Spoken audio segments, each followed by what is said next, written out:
idol, magandang araw sa ating lahat at nandito tayo sa ating special routine everyday.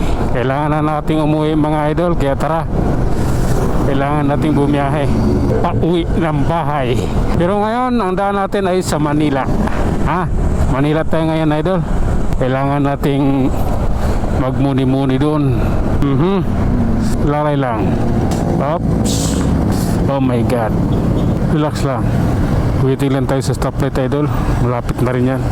Sila muna pala bago kami. Kala ko kami na eh. Maling akala lang pala. Okay, oras na. Oh my god. Tara. Oops. Sige lang. Pagpasensyahan nyo na. Binirit ko ng konti. Medyo nagmamadali tayo. May ganun talaga eh. Oh my god. Sige lang. Okay. Ops. Oh my god.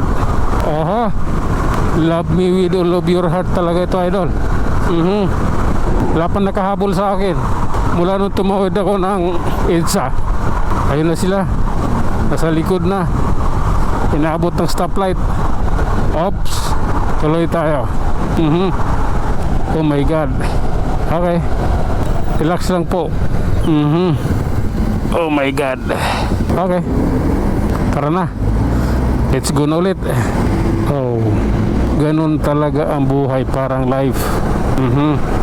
Ganito po yun. Oops. Oh my god. Okay lang. Relax lang. Ayun na. Stoplight na. Huminto na siya. Oops. Okay. Hintay lang tayo mga idol. Nasa Rufino Street tayo. Kanto ng Ayala. Okay. Oras na po para sa aming biyahe.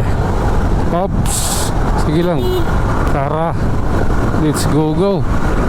Oh my god. Okay. Relax lang kaibigan.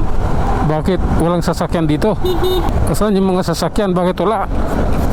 Hindi mo na tayo dadaan ng yun doon sa Hilpuyat. Dito muna tayo liliko. Babalikan natin dito. Dati kasi dito eh. Sige. Oh my god. Tara.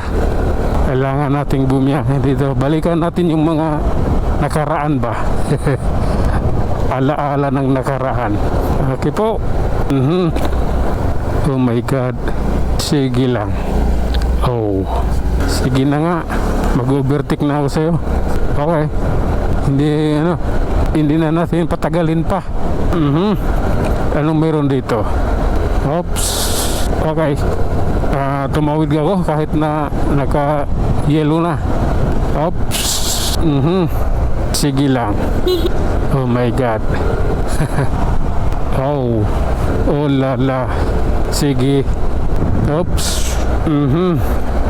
I don't like this, man. Okay. Binalikan lang natin yung mga nakaraan ba. Tingnan natin kung may nagbago. Ito sa Mayapi Street. Tapos kakanan ka rito. Tatawid ka ng Osmeña Highway. Yan ba? Osmeña Highway yan idol. Okay. Oras na namin. Kawirin natin to. Okay. Diba? Punta tayong Pasay kagad. Walang stoplight doon kasi sa Hilpuyat maraming stoplight. Dito wala. Kaya mas mabilis dito. Mas mabilis, mas madali dahil walang stoplight. Oh my god. Okay. Love ko na to. Ayan. Okay lang po. Oops. Oh my god. Oh my goodness. Realidad lang tayo idol Realidad. Okay. Eto. Pasay na tayo. Ayan o. Oops. I love you na lang kaibigan. Oh my god. Okay. Oops. Ay nako. Ganito talaga ang buhay, parang life. Okay. Alanganin eh. Hilpuyat LRT. Tara.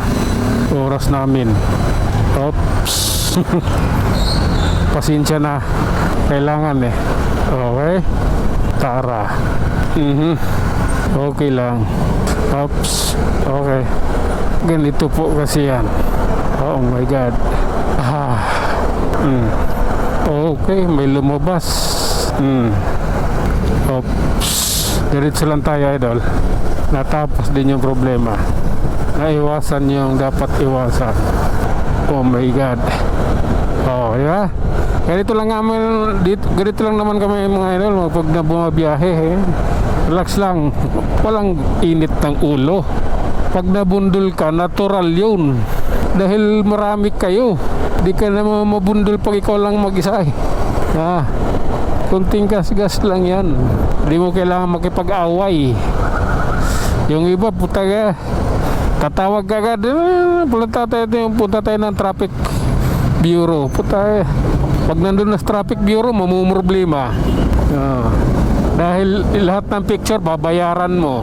Yung paggawa ng report ng polis, babayaran mo. Mahigit 2,000 kagad yun. Ano pa? Hindi, akala nila kasi ganun kadali pagpunta mo ng traffic bureau tapos nagkabundulan kayo sa daan. Pares kayong motor. Pag pumunta ka ng traffic bureau, pareho kayong tanga. Dahil, yan na, tulad na sinabi ko, pagpunta nyo ng traffic bureau, padro-drawingin ka kung paano, tapos isasalaysay mo kung paano ka nabundol sa lugar. Pagkatapos, babasahin nila, pupuntahan nila yung motor mo, pipicturan kung ilan yung tama. Tapos, kakausapin kayo. Konting investigation, saka banat. Kailangan mo ng police report kung anong pagkakasunduan ninyo. Babanatan ka ngayon. Yung nagre-reklamo, yung nagdala sa iyo sa police station, sa traffic bureau, yun yung magbabayad. Magkano yung siningil? Ano yun eh, dati nagreklamo ako 2013 yun. Nung panahon na yun, 1,700 ang singil sa akin. Anong taon na ngayon? Magkano ng singil? Di ba? Kaya kung may konting problema, pag-usapan yun lang yan. Huwag mo nang palakihin pa. Yung nabangga nga ako ng motor na pulis yung nagmamaniho, bali yung tapaludo ko sa likod, pero hindi ako pumunta ng traffic bureau. Magkano lang yung tapaludo? Pisting yawa, magkano yung babayaran ko sa pulis pag nag-complain ako? Mahigit 2,000, tapos yung pesa bibilhin ko walang 2,000.